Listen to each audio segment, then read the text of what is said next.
We are here to dedicate Hope's Rest, which is a meditation garden, and it's under the beautiful canopy of trees here at Whuuf, and it was created and imagined by Deneen Mitchell and midwifed into existence by Suzanne and many other helpers. And I want to open with this poem. I'll take my mask off actually so you can hear me better. We open with this poem by UU minister Teresa Soto. We're going to wait for the plane. Oh, it smells delicious out here.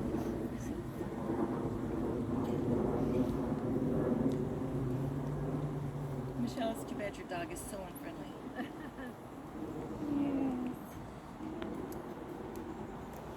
So here's our opening poem. Within the borders of a garden, we may heal one thing about ourselves. The old wound, an arrow piercing through. The story that we are separate. In the garden, we can feel the earth beneath us, still alive, holding, and the plants rise up around us, silent and singing, both at once. Leaves taking in our exhaled breath, and in an uninterrupted flow, returning to us the oxygen by which we live. The garden invites us beyond single actions of existence to relationships of thriving, pollinator and flower, earth and root, bird and branch. None of these exist alone. Listen to the garden. Listen to the realness of your body. In the garden, you are real. And you are rooted, and you do not exist alone. And now I'm going to invite Deneen to tell us the story of this garden. Good morning, everybody, and thank you for coming. I appreciate it. I hope I don't start crying. So, this is entitled The Seeds Are Planted.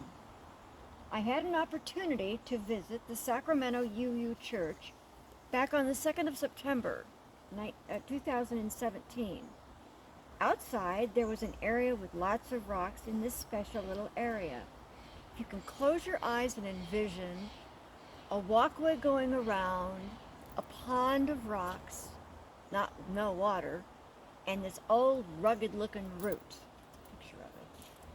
I was so inspired by the rocks that people had written message on that I selected a stone and I wrote love on one side and an infinity sign on the back, and smiled with great joy as I tucked the stone into a crack of that old tree root. After spending a long time reading some of the messages, I thought how great it would be to have something like this at Whuuf, and so the seeds were planted. Fast forward a few years, Suzanne, our keeper of the sacred forest, gave me a walking tour of the grounds and pointed out the area where a cherry tree had to be cut down. A chainsaw had left piles of her trunk scattered at her root base, and with passing of time, the logs became entwined with blackberry vines. It was almost like Mother Nature wanting to protect the fallen children of the cherry tree.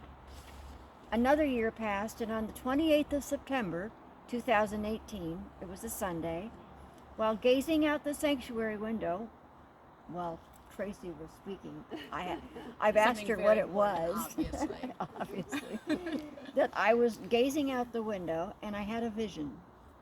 For some unknown reason, I happened to have my notebook with me and felt the urge to get my vision on paper. It came quickly as I started sketching my thoughts. Finished, I had created a concept place along one of the paths of the logs and stumps as a home for the river rocks to live, scattered and mingled about. What are the rocks for? Pins lying about would be for passerbys to leave a spiritual message, draw a meaningful symbol, leave a date, express your creative imagination, or whatever. And then for some unknown reason, I counted the logs in the drawing, and lo and behold, there were 7. And I had an aha moment. The 7 principles of the UUs. The logs must represent those 7 principles of the church. And this carries a drawing of that.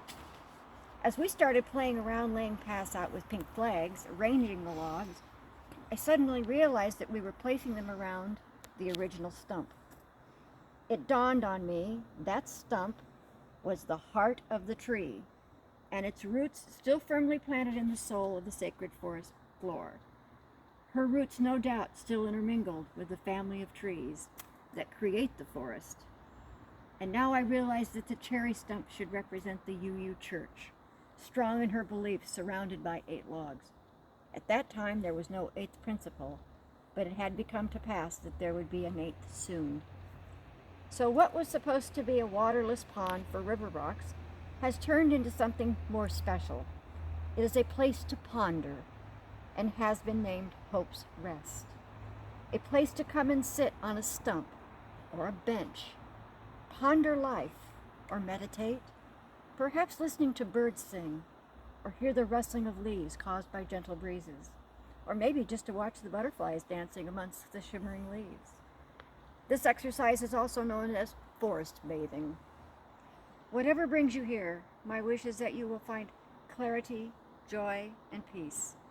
For me, the reality of Hope's Rest far surpasses my vision of a place for river rocks. All the dark stones are native Oregon basalt, and the last symbol, did I skip a page? The last symbol that came to me last week, after the water communion, was that all the stones represent the community, each one unique with common goals. One stone does not stand alone in an army of rocks. And that's the story of Rest, Hope's Rest. And my gift to Whuuf. So this is the sacred holy water that we create each year in water communion. And I am going to take a moment and walk around this garden, and we're going to create it into sacred space. A space that is set aside for peace and healing and care by the action of sprinkling Whuuf's holy water.